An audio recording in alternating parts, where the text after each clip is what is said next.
Mishawaka, New York, Houston, Texas, and San Francisco, California. All three of these cities played a big role in you finding family and just our journey in general. Would you agree? Oh, definitely. But I think we should start by talking about why we left Buffalo. I agree. Welcome to Finding Gina Marie. This is episode 2, our podcast about finding family and our eventual journey to discover a new home in Europe. If you've missed episode 1, the links are in the description. And if you're just listening to us on a podcast, we also have a YouTube channel, and you can find that at findingginaMarie.com. So I'm Kevin. And I'm Judy. So we got married in December of 1983 when I was 19 and you were 21. That's correct. And we picked December in Buffalo, New York. Why? Because we were in love.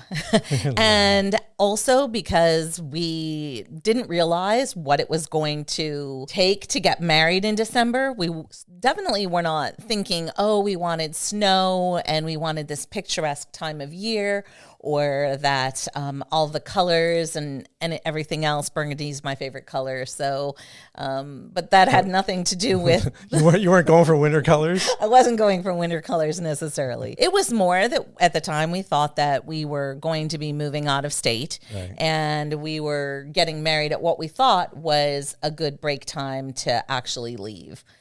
But my mother had told me I had no idea how hard it was to plan a wedding a week before Christmas. And I can honestly say that it was very tricky, and it continues to be tricky. Because every year after that, now we celebrate our anniversary right before Christmas. Yeah, it's super busy. You know, it's an expensive time of year, so it's hard to just take a quick trip and get away. But if we go back to our wedding just a little bit, I do want to say that one of the most special memories that I have of our wedding, outside of the snowball fight that we could do because it was in December and there was a blizzard and our band was telling everyone to go home, and we were saying, no, we paid for this big party, we want you all to stay. And our photographer didn't even record the snowball fight, which we thought was the coolest part. It's like, oh, here, as long as we got a blizzard, let's get ourselves in our wedding outfits having a snowball fight. And he's like, oh yeah, those pictures didn't turn out. So. Right. And neither did the pictures of the bagpipers that your dad had arranged to come during the band breaks, yeah, as a surprise. And you know how every bride loves surprises from their father-in-law. Yeah. But not really. But I will say one of the cool things was a spontaneous photo of your father watching me walk down the aisle. And it is honestly one of the most precious photographs that we have. Yeah, it was such a special moment, especially after I saw the photo. You know, my father captured the look in my eyes as I was marrying the love of my life, and her walking down the aisle was the most beautiful thing I ever saw. And it just meant so much that, you know, he saw me taking those next steps as an adult and entering into a relationship that, for me, was so important. Nothing topped our marriage at that point. I just wanted to start a new life with you, kind of a reset, you know, that whatever years of struggle I had, this was the moment that we were on our new journey, and just thrilled to be on that journey. Yes, same.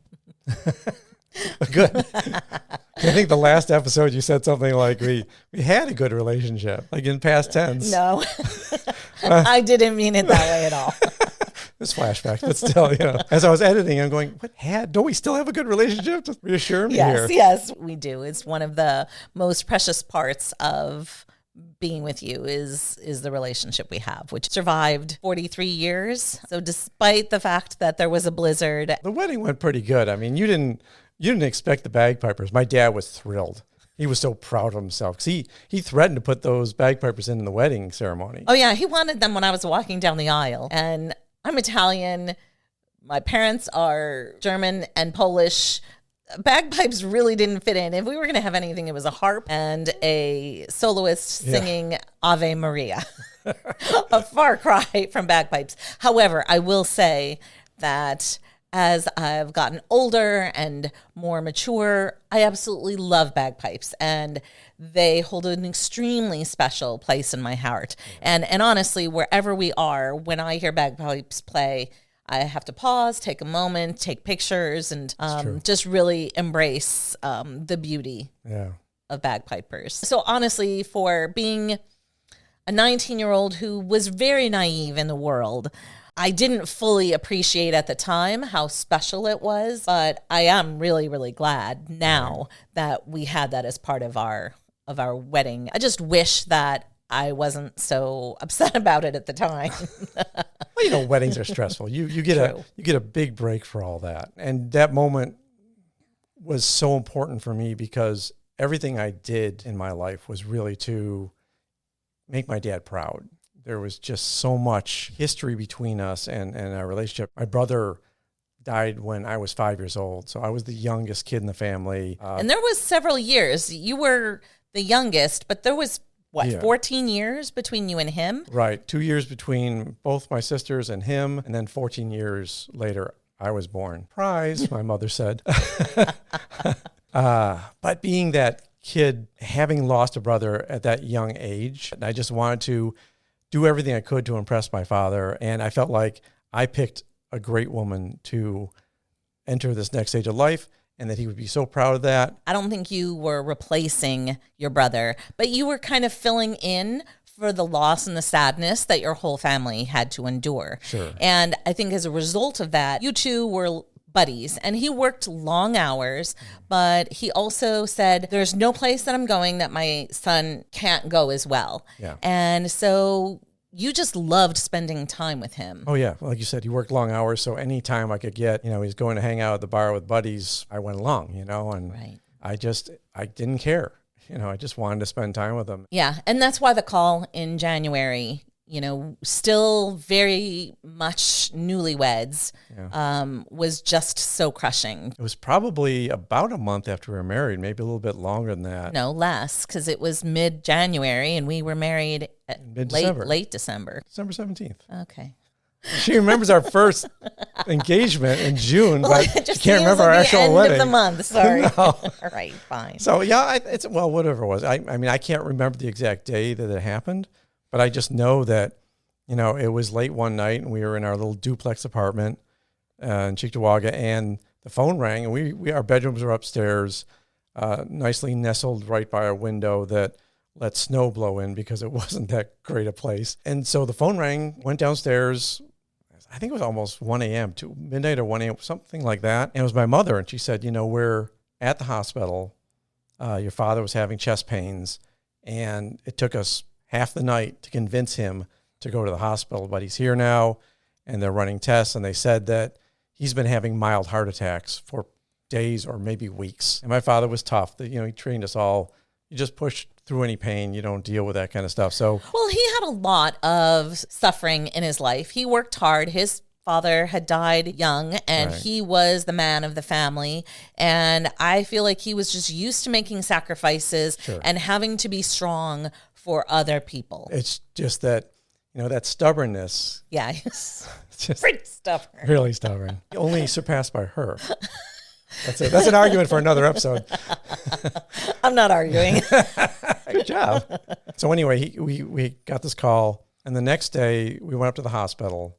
They kept him overnight, and they said they were going to do a stress test on his heart. And the stress test started, and within a few minutes, we got a visit from one of the nurses saying, your husband, father, has been taken into surgery immediately. He had a massive heart attack during the actual stress test of his heart, and they're doing a bypass surgery. It turned out to be a triple bypass, I think.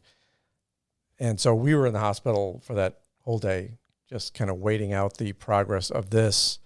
And thankfully, he did pull through on that. Well, and your sisters were in Houston. True. So I think we were dealing with that on our own, if I recall. Yeah, I was the only one left in Buffalo for the kids. And so I was taking care of mom and making sure that she got back and forth to the hospital and, just managing what was going on with my dad. And of course, it turned out to be a longer recovery. He was there for a week and then a little bit more, and they still wanted to make sure everything was stable. And then the day that they actually said he was getting out, he had a stroke.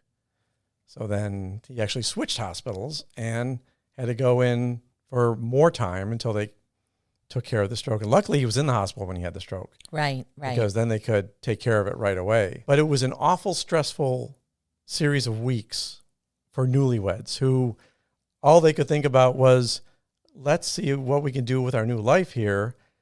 And we're busy going to the hospital almost every day, every other day, and just a lot of stress and strain on a really young relationship. I mean, I think we were fine, and we were just young and naive, and we didn't really know how to navigate a situation like this. I didn't feel like I knew exactly how to help, or we as a couple hadn't really had to address something like this while we were dating or anything like that. So just not even knowing how to be there for you was challenging. Sure. It was a lot to put on a 19-year-old. We're just young. Yeah.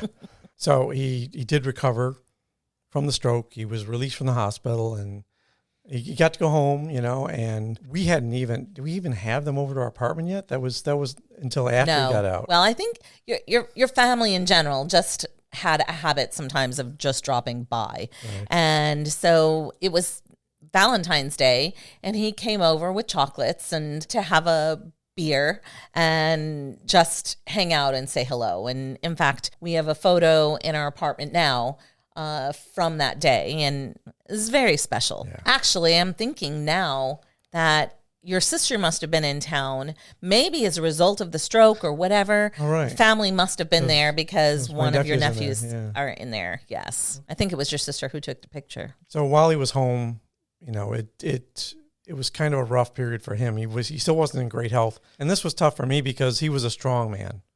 He was an athlete. He wasn't overweight. He was probably underweight. He was always just really tough and a tough guy. And watching him go through this period of he couldn't eat, he couldn't do the things he wanted to do. His legs were swollen, and his body was really fighting against him and all of this. It really was. And again, we're trying to do our jobs, get our life up and running. And there's this struggle of, I got to spend time over with my mother and father, and I got to take care of him. But you were happy to do. It was just a lot of responsibility. And it is one of those things that you hear about where the child kind of becomes the parent. Yeah, no, exactly. And in fact, the one day I had to go over there because I talked to the doctor with my mother and him and said, you've got to fix this. He's not able to eat. And they said, we don't know what's wrong with him, right? Which I was very mad about. And then that night, he just wasn't doing well. They said, we'll just bring him back to the hospital and we'll take care of him here because maybe we can do some more testing. So I picked him up, actually had to carry him to the car because he was just so emaciated. Got him in the car. He wasn't even 61 years old yet, so he still was a young man. And got him to the hospital, just asked him to, what's going on? Why aren't you trying to eat? Why aren't you taking better care of yourself?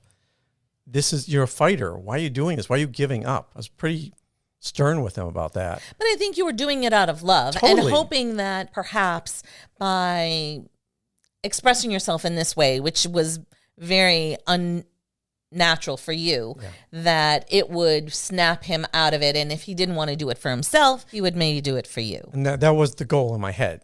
And then I went over to your house. I think we were babysitting. We were babysitting my younger brother, and my parents were out for the evening, they were out of town for the weekend, actually. Oh, really? Okay. And the phone rang, and I picked it up, and it was... It's my mother. It was your... Yeah, okay. Yeah. I don't even remember, but I just knew that I got the call, and I was grateful for it. And I heard what had happened, that your father had passed away.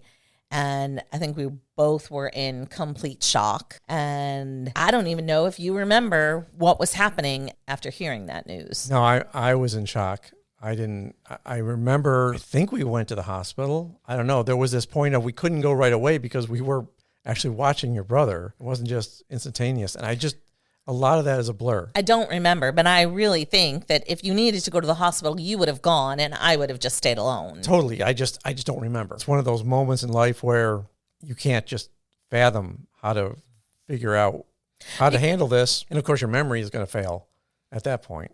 Yeah. We share this story in part because it's just such a pivotal experience that impacted the rest of our lives. It's part of what triggered the next stage of our journey. That time period was tough because I wasn't able to show off anything I was doing to my dad. There was no more, "I'm so proud of you, Kev," it wasn't there for me.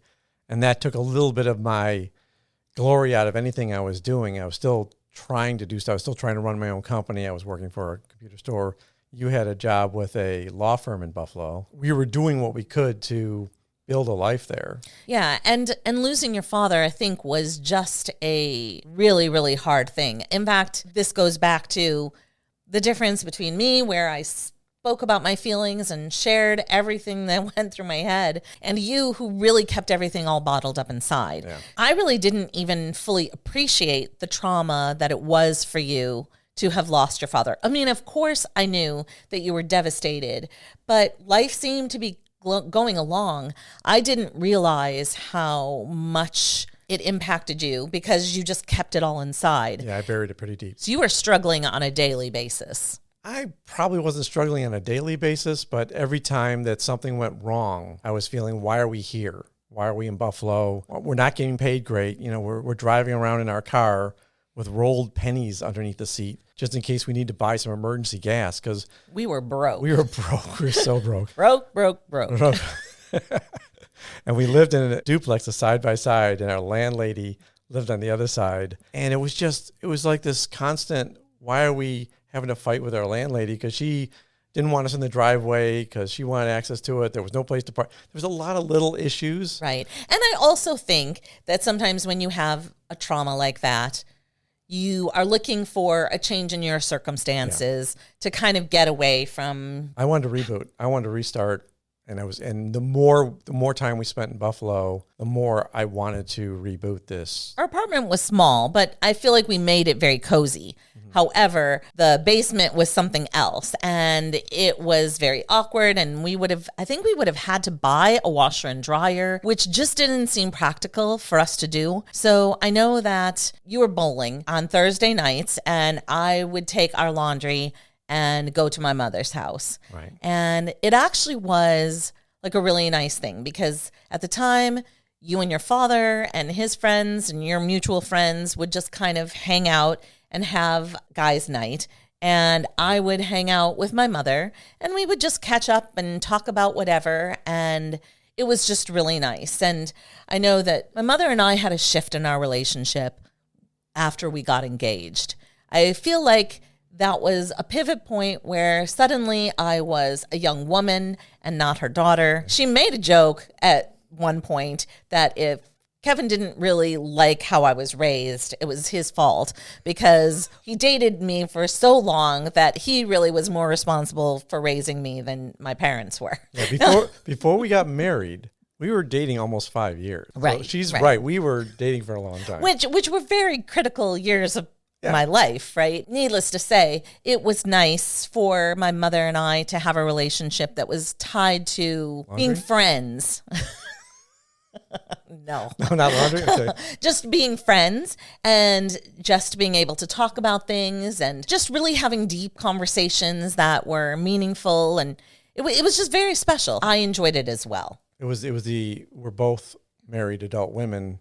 We can have different conversations than when I had to tell you to behave yourself as a daughter. Now you're more in my situation. Right, exactly. More commonalities you could share. Exactly. Yes. Yeah. It was very lovely. And we used to talk every day, and she was my best friend. Honestly, I was dating you for so long that I didn't really have a ton of girlfriends. Right. I had a very busy life when I was growing up, and in high school I was involved in every activity. So having this relationship with my mother was nice. I mean, you wanted to spend time with all your family, but your mother's relationship with you was exactly. Really my critical. Father wasn't the most talkative person. No. He was the person who would let me know it was time to turn over when I was laying out in the sun. But Your tanning buddy. My tanning buddy. I am never her tanning buddy, as you can see by the No, color you're here. not. If I want fun in the sun, I'm not necessarily doing it with you. To be clear, winters in Buffalo weren't conducive to tanning, so she's talking about her trips to Florida with her dad, not actually hanging out in Buffalo. Yes, exactly. By March of '85, we actually got a chance to take a trip. Right. again, broke. Yeah.